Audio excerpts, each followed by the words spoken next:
Africa has confirmed that Russian President Vladimir Putin will not be attending next month's summit of BRICS leaders in Johannesburg in person. The decision has resolved a potential dilemma for South Africa. This over whether to execute an International Criminal Court warrant for his arrest if he did come. Now, Russia will instead be represented by its Foreign Minister Sergei Lavrov at the Johannesburg summit, alongside the leaders of Brazil, India, China and South Africa. Now, remember, the International Criminal Court, or the ICC, had issued this warrant against Putin in March this year, and South Africa would have been obliged to arrest Putin for alleged war crimes by Russia during its invasion of Ukraine. And in more news on Vladimir Putin, the head of Britain's MI6 has now claimed that the Wagner chief Yevgeny Prigozhin did indeed strike a deal with Putin to end his advance on Moscow during the failed rebellion of June 24. In fact, the MI6 chief Richard Moore has also urged Russians who oppose the invasion of Ukraine to spy for Britain, saying others had already done so since the war began.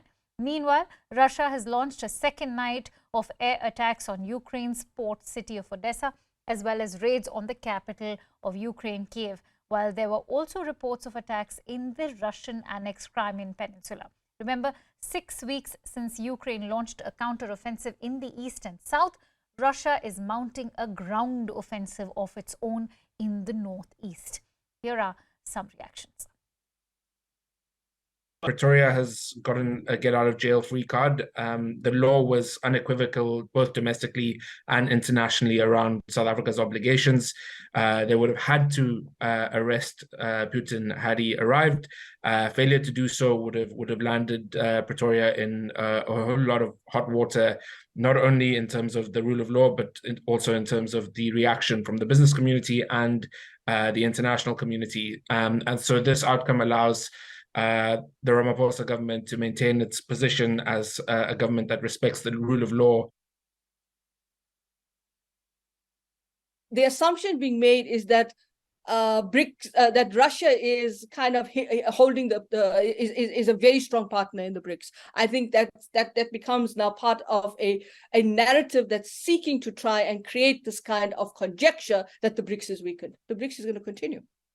Right. I'm also joined in by my guest today, Edward P. Joseph, who's a senior fellow at the SIAIS Foreign Policy Institute. Thank you so much, Edward, for joining in. Let's talk about South Africa's decision now. For a country that has so far been known as being pro-Russia, will this now sort of redeem the Ramaphosa government of respecting the rule of law? Yes. I think that that's exactly correct. And I think that this is a tremendous blow to Russia, to Vladimir Putin. And I think it's a very important signal, not just in South Africa, but across Africa, Asia, and Latin America. This is a very important signal. South Africa is an important country, a leader in this informal organization known as the BRICS, and one of these countries that has had traditionally close relations with Russia refused to condemn this very dangerous, catastrophic, and unprovoked invasion by Russia against Ukraine. And now you have South Africa itself at this moment where it has a leadership role in this organization of the BRICS, absolutely refusing to allow Vladimir Putin to attend, forcing Vladimir Putin to send his foreign minister, Sergei Lavrov, instead. And so this is a very important signal. One other thing, Akansha, here, very important, is this now sets the precedent that any country that is a member of the International Criminal Court, which was negotiated within the United Nations, is obligated to follow South Africa's lead here and either arrest Vladimir Putin or tell him simply not to come. So what this does, this increases the isolation of Vladimir Putin, and this exposes just how weak a leader he actually is. Please. Right. Edward, much was being pinned on Putin's presence at the BRICS, especially when it comes to de-dollarization. Will Putin's absence end possibilities to find a currency that could rival the US dollar through the summit?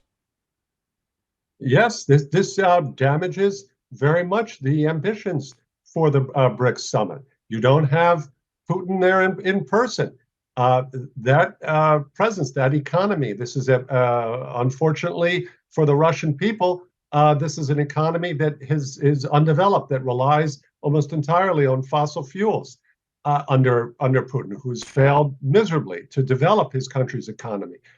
And so that economy, that aspect of fossil fuel support for whatever it is the BRICS want to do in terms of developing some kind of alternative currency, however unrealistic that actually is, that's now very much compromised here. And again, if you're leader of one of these other countries, why would you want to be further invested in a leader of a country that's as problematic as Russia and a leader as problematic as Vladimir Putin? You're just bringing negativity on yourself. Now, of course, some countries, for example, India, are in a position to exploit this and get oil at lower cost than otherwise. And in this situation, Prime Minister Modi and others can exploit Putin's weakness even more and ask for even more favorable terms, seeing how weak of a leader he is. So let's that's see if the that reality happens. here. Let's see Please. if that happens, Edward. But let me talk about Prigozhin now. The Wagner chief has been reportedly seen in public for the first time since the mutiny, and considering what claims have been made by the MI6 chief, has Wagner now become the Russian autocrat's Achilles heel? This is certainly a extremely difficult continuing problem for Vladimir Putin. And I should point out here, it's connected with his inability to come to South Africa because, according to reports, it was easier to persuade the proud Putin to stay home because he still has domestic difficulties that he has to manage in the wake of this embarrassing mutiny. And reportedly, he, on the day of this mutiny, Prigozhin used his advance there, this brazen challenge to Putin's authority, to the authority of the Russian military, to get some type of commitments out of Vladimir Putin. This is a show of weakness. We have to remember here, this is not a democracy. This is a autocracy bordering on a dictatorship in which power is vested in Vladimir Putin. And what's the problem when you have that type of autocracy? When you show weakness, when you show that others can challenge you, the entire illusion starts to collapse. And then you start to invite challenges to your authority from other areas. You don't have the balancing factors of institutions that you do in democracies. So this is Vladimir Putin is in a very weak position here. The fact that he did not severely crack down on Prigozhin the way he claimed he would, everyone in Russia, you can bet, is aware of this and is now recalculating how much they want to invest themselves, their own livelihoods, perhaps their own lives, in loyalty to such a weakened president, who also, of course, has taken Russia into a worse catastrophe that it's seen in decades. Please. It's interesting, Edward, that you talk about how this has weakened Putin's position, because that's exactly what I want to ask you next. A think tank that is called the Institute for the Study of Wars has noted that Russian troops are not obeying Putin, and that is also creating a problem for the Russian president. Is insubordination by Russia's commanders spreading just beyond the Wagner mutiny? Well, I would defer to the Institute of the Study of War. I haven't read that report, but we have seen just recently a very popular Russian general was removed. A general who was commanding on the front in Ukraine, he was removed, and then he went public and lashed out about the fact that he was removed. And all because he said that he told the truth about mistakes that were happening in Russia's strategy. And so it's plausible what they're saying in this report. I can't state whether the facts that they cite for this, but it's certainly plausible.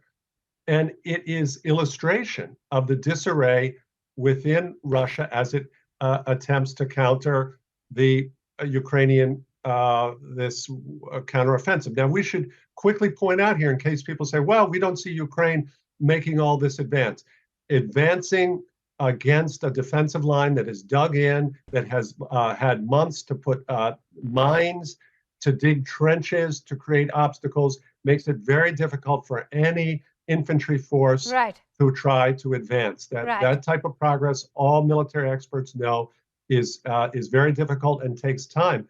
But Ukraine has defined tactical objectives that, if it achieves on the ground, could expose and cut off, for example, Crimea from water it desperately needs. We'll have to leave it at that, Edward. And what happens on the battlefield. My apologies, we are running short of time and we'll have to quickly move over. But thank you so much for giving me those precious insights.